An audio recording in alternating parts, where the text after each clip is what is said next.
जब आप चाहे हिंदू, चाहे मुसलमान, चाहे सिख, चाहे ईसाई, जब मनोहर पर्रिकर जी को दिल्ली में भेजा होगा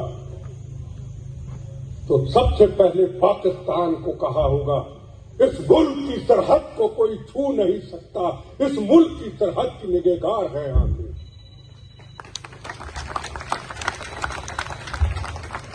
मैं माइकल साहब का, मिसेज माइकल का बहुत शुक्रगुजार हूं कि उन्होंने उस महान योद्धे, इस गोवा की धरती के महान योद्धे,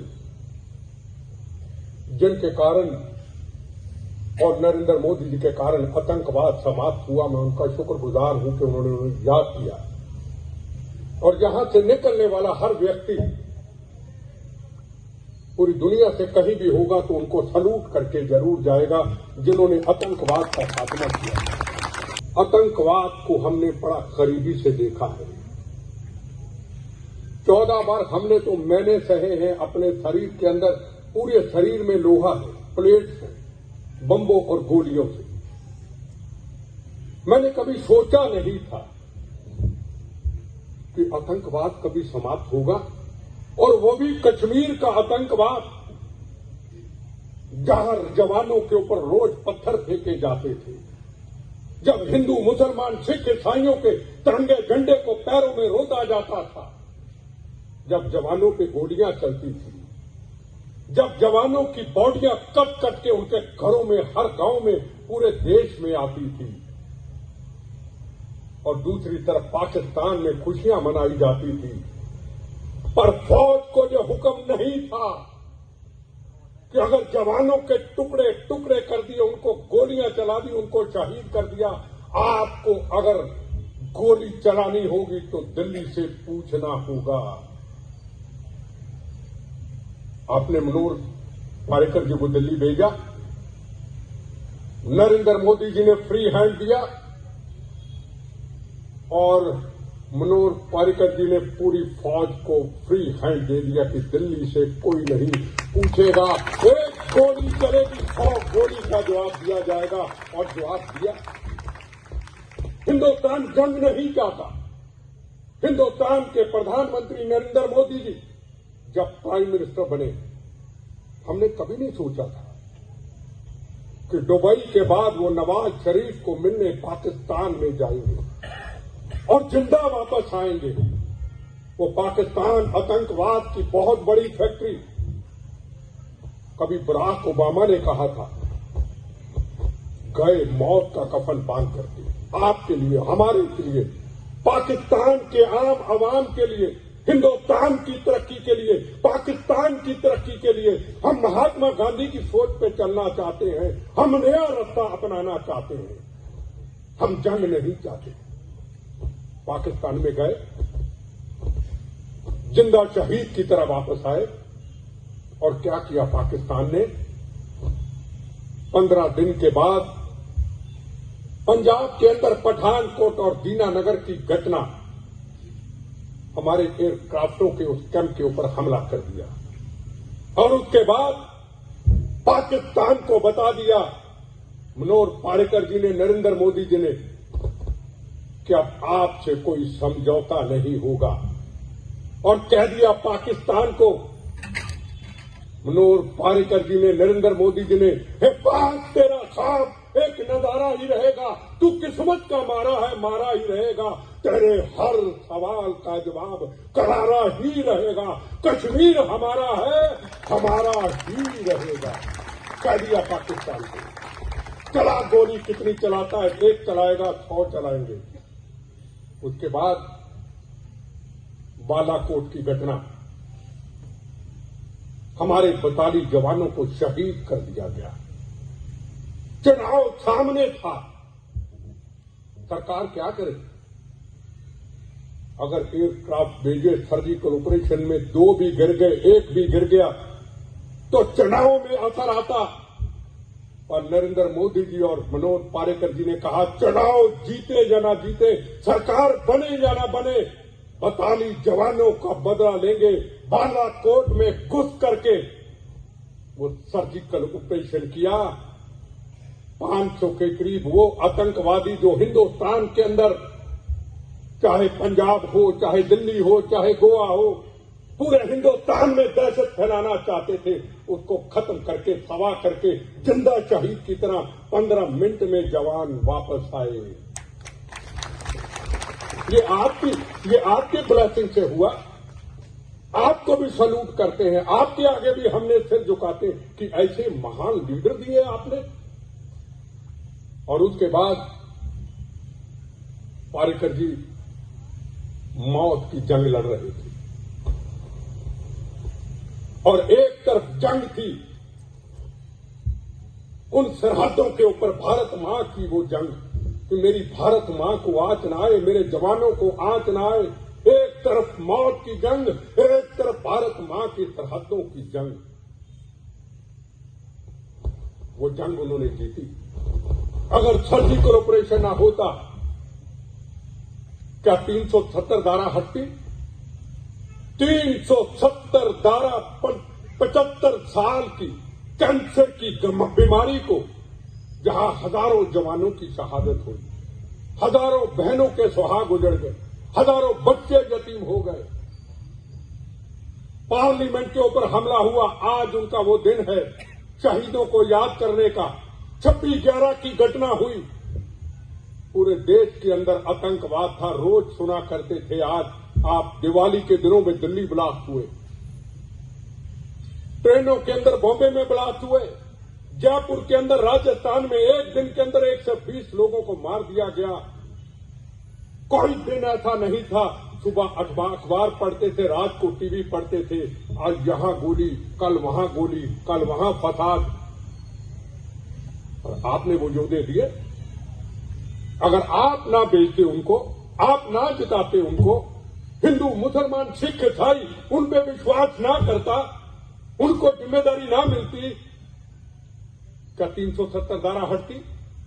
क्या आतंकवाद समाप्त होता? नरेंद्र मोदी जी ने समझा कि यही एक राष्ट्रभक्त है जो एक चप्पल पहन करके डिफेंस मिनिस्ट्री चलाता रहा और कभी ये नहीं कहा मैं डिफेंस मिनिस्टर हूं, और पाकिस्तान को ये कहते रहे हम तुम्हें छेड़ेंगे नहीं, अगर तुमने छेड़ा तेरी आंखें निकाल के तेरे हाथ में दे देंगे। ये मनोज पारिकर जी ने बोला था। आज मैं अब सबसे सवाल पूछना चाहता हूं, क्या पिछले 8 साल के अंदर क्या आतंकवाद की कोई बड़ी घटना हुई? हां, कहीं कहीं जवान इतना बड़ा भारत, इस भारत की सीमाओं की रक्षा करते करते शहीद होते हैं, पर पूरे देश के अंदर जो लगातार हर गांव में हिंदू मुसलमान सिख ईसाई के तिरंगे झंडे में लिपटी हुई खून की डेड बॉडी आती थी, वो अब नहीं आती। कैसे ना गोवा के आगे सिर झुकाऊं, कैसे ना आपके आगे सिर झुकाऊं, कैसे ना नरेंद्र मोदी के आगे सिर झुकाऊं। और गोवा की डेवलपमेंट, गोवा का विकास, हम पहले भी गोवा आते थे, बड़े बड़े पुलों का निर्माण, उनके सपनों को चीफ मिनिस्टर सामंत जी ने सपनों को पूरा किया। गोवा की डेवलपमेंट, गोवा का विकास, आगे फिर तरक्की के रास्ते के ऊपर उनका एक सपना था। पूरी दुनिया से लोग आते हैं इधर, इसको साफ सुथरा रखना, इसकी डेवलपमेंट, इसका विकास सरकारें करती, पुलिस अपना काम करेगी, पर गोवा के जो आम लोग हैं, जो उनके अंदर सेकुलरिज्म है, उनसे बहुत कुछ सीखने को मिलता है। मैं पूरे देश में जाता हूं, यूनिवर्सिटी, कॉलेज, रोज मेरे लेक्चर होते हैं। कल भी राजस्थान में मेरा लेक्चर, मैं उनको बताता हूं गोवा जाओ, शांति लो, एंजॉय करो, पर गोवा के लोगों से उनकी संस्कृति, उनके संस्कार, उनका भोलापन, उनकी ईमानदारी, वो भी जरूर सीख के आओ, तभी हम भी उनके रास्ते में चले। आज का हिंदुस्तान उस तरक्की के रास्ते पे चला गया जो आगे बढ़ता ही जाएगा। आज रशिया यूक्रेन की लड़ाई, उस जंग के अंदर हर तरफ खून, पाकिस्तान के बच्चे, नेपाल के बच्चे, बांग्लादेश के बच्चे, पर यह कह दिया गया जिसके हाथ में हिंदू, मुसलमान, सिख, ईसाइयों का तिरंगा झंडा होगा उस पर गोलियां नहीं चलेगी। और पाकिस्तान दुश्मन देश के बच्चे भी तिरंगा झंडा उठा करके बच के आगे। और वहां के मां बाप ने कहा अगर भारत का तिरंगा झंडा ना होता तो हमारे बच्चे जिंदा न लौटते। ये आज भारत एक तरक्की के रास्ते पे जा रहा है, इसको हमें और मजबूत करना है। और जहां तक आतंकवाद का सवाल, जहां आतंकवाद जिस देश में समाप्त हो जाता है वो देश की रफ्तार को कोई रोक नहीं सकता। आज दुनिया के प्राइम मिनिस्टर, अमेरिका के राष्ट्रपति, पूरी दुनिया के, ऑस्ट्रेलिया के, आज हिंदुस्तान के आगे सिर झुकाते हैं। हां, कहीं ना कहीं मेरा सिर झुकता है जब आप देखते हैं कनाडा के अंदर, अमेरिका के अंदर जब खालिस्तान के नारे लगते हैं, जब हिंदुस्तान को तोड़ने के नारे लगते हैं, जहां पूरी दुनिया हिंदू, मुसलमान, सिख, ईसाई इस पगड़ी के आगे हरमंदिर साहब में जाके सिर झुकाता है, वहां से सब देश को तोड़ने की बात होती है कि हम खालिस्तान बनाएंगे। मैं आपके सामने 14 बार बमों से बचा हुआ, मरा हुआ भी, जिंदा भी एक इंसान हूं। जब पंजाब के अंदर यह कहा जाता था जहां कोई हिंदू नहीं रहेगा, जहां मुस्लिम, जहां ईसाई नहीं रहेगा, जहां सिर्फ खालिस्तानी रहेगा, हमारे साथ सिख नहीं रहेगा, हमने मौत का कफन बांधा था। हमने कहा था अगर किसी हिंदू, मुसलमान, सिख, ईसाई को गोली लगती है, अगर गोवा का हो, गुजरात का हो, बिहार का हो, दिल्ली का हो, पहले एमएस बिट्टा का सीना पार करके फिर वहां लगेगी। हमने मौत का कफन बांधा। जब दीवारों के ऊपर नारे लिखे होते थे जहां हिंदू, ईसाई, सिख नहीं रहेगा, सेकुलर, हम लिखा करते थे बचपन में मौत का कफन बांध करके। एक स्कूटर के अंदर काला रंग और चिट्टे रंग को लगा करके लिखा करते थे भारत मां के 4 सिपाही, हिंदू, मुस्लिम, सिख, ईसाई, भारत एक धर्म अनेक। गोलियां चलाते थे, हम खाते थे और भगत सिंह को याद करके कहते थे सरफरोशी की तमन्ना अब हमारे दिल में है, देखना है जोर कितना बाजुए का दिल में है। आपको यकीन दिला के मैं कहना चाहता हूं, जिस तरीके से मनोहर पारिकर जी ने इस हिंदुस्तान के अंदर आतंकवाद को मुक्त करने की नरेंद्र मोदी जी ने एक नींव रखी है, मैं पंजाब की तरफ से यकीन दिलाना चाहता हूं। खालिस्तान के नारे सुनने वाले मेरे भाई बहन, खालिस्तान न कभी बना था, न कभी बनेगा, न कभी बनने देंगे। खालिस्तान बनेगा तो एमएस बिट्टा की जख्मी शरीर हमारी लाशों से कंडी हनेरी की तरह निकल जाएगा। हिंदुस्तान एक था, एक है, एक रहेगा, प्रथम राष्ट्र था, है और वो एक रहेगा। जहां कर्नल सिंह बिछड़ू, जिन्होंने गोवा की जंग के अंदर अपना रोल अदा किया,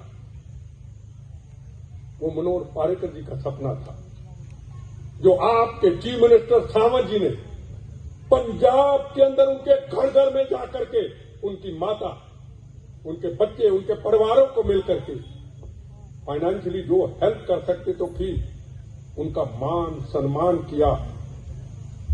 ये आज हिंदुस्तान एक तरक्की के रास्ता पे चल रहा है हमारा। और अब भी चाइना जैसा देश जिससे दुनिया घबराती, खड़े हो गए नरेंद्र मोदी जी उस बॉर्डर के ऊपर, चाइना के बॉर्डर के ऊपर खड़े होकर कहा जिस 56 इंच की छाती का कई पॉलिटिकल पार्टियां मजाक उड़ाती हैं। मैं बीजेपी से नहीं हूं, पर मैं आजाद विचारधारा पे हूं, मैं पुराना कांग्रेस ही हूं, पर मेरे लिए प्रथम राष्ट्र था, है और आखिरी साथ तक रहेगा। और बता दिया 56 इंच की छाती ने चाइना को और पाकिस्तान को, नया साल हो या दिवाली हो, पहली अगर गोली चलेगी, पहले नरेंद्र मोदी जब मनोहर पारिकर का सीना पार करेगी, फिर मेरे जवान की तरफ चलेगी जब ऐसे योद्धे, ऐसे लीडर आप लोग हमें दे दे, तो इस राष्ट्र की तरफ कोई देख नहीं सकता। 26/11 के बाद, इतनी बड़ी घटना के बाद गोवा के टूरिज्म में बहुत बड़ा असर पड़ा। जयपुर के अंदर, राजस्थान में असर पड़ा। जहां जहां टूरिस्ट प्लेस से सब पे असर पड़ा। मैं यकीन से कहना चाहता हूं, आप यकीन कीजिए, जो मनोज पारिकर जी ने नींव रखी, जो नरेंद्र मोदी जी ने नींव रखी, ये हिंदुस्तान हमेशा तरक्की के रास्ते पे जाएगा। और यहां कि अगर राजनीति के बारे में बात करूं, मैं नहीं कहता किसको वोट दो, किसको ना दो, ये मेरा काम नहीं है। पर हां, ये जरूर कहूंगा, अगर गोवा की तरक्की, गोवा की डेवलपमेंट, अगर इन पुलों से कोई निकलता है, ब्रिज से निकलता है, उसमें हिंदू भी निकलता है, मुसलमान भी निकलता है, ईसाई भी निकलता है, सिख भी निकलता है, उसमें गरीब, अमीर, मजदूर हर निकलता है। क्या इतनी तरक्की कभी हुई? वोट किसको देना? प्रथम राष्ट्र को वोट दे देना। बस प्रथम राष्ट्र इस गोवा की डेवलपमेंट के लिए, गोवा के विकास के लिए, पूरे दुनिया के अंदर एक गोवा एक नाम है। यहां के हमारे फ्यूचर बच्चे, जो बच्चे बड़े होंगे, ऐसा गोवा तरक्की के रास्ते पे जाए कि हमारे बच्चों का यहां फ्यूचर बने। ये मैं जरूर आज आपको कहना चाहूंगा। इन्हीं शब्दों के साथ मैं आपका शुक्रिया अदा करता हुआ माइकल साहब, मिसिज माइकल का, पारिकर जी के पूरे परिवार का, उनके बेटे का, मैं जरूर कहना चाहूंगा उस परिवार को, पारिकर साहब के परिवार को, आपके ऊपर में हमें फक्र है, आपके ऊपर हमें फक्र रहेगा। जो कमाई, जो राष्ट्रभक्ति, जो देश के अंदर वो जवानों के लिए,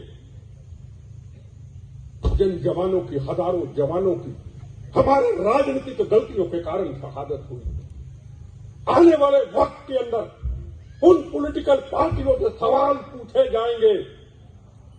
हमारे लाखों जवानों, हजारों जवानों, हमारे बहनों के उजड़ते हुए सवाल, ट्रेनों में ब्लास्ट, बसों में ब्लास्ट, 26/11 की घटना, पार्लियामेंट की घटना, ट्रेनों से निकाल करके लोगों को शहीद कर देना, सिर्फ कश्मीर के कारण, कश्मीर के राजनीतिक फैसले के कारण आपकी गलतियों से हुए। अगर आपने मनोज पारिकर जी की उस पॉलिसी को, आपने अगर नरेंद्र मोदी जी की पॉलिसी को उस वक्त अपनाया होता, आज लाखों जवानों की शहादत ना होती, आज हजारों बहनों के सुहाग ना उजड़ते, आज हजारों बच्चे यतीम ना होते। पहले क्यों नहीं हुआ? आने वाली नस्लें, आने वाले हमारे बच्चे जब इतिहास के पन्नों को, उस तस्वीर को देख करके सलूट करते हुए उनके इतिहास को देखेंगे और पिछले खूनी इतिहास को देखेंगे, तो कहेंगे इसके जिम्मेदार वही लोग थे जिन्होंने जवानों को खुली छूट नहीं दी। एक चलेगी 100 चलाएंगे। अगर दी होती तो हमारे बहनों के सुहाग ना उजड़ते, हमारे बच्चे यतीम ना होते।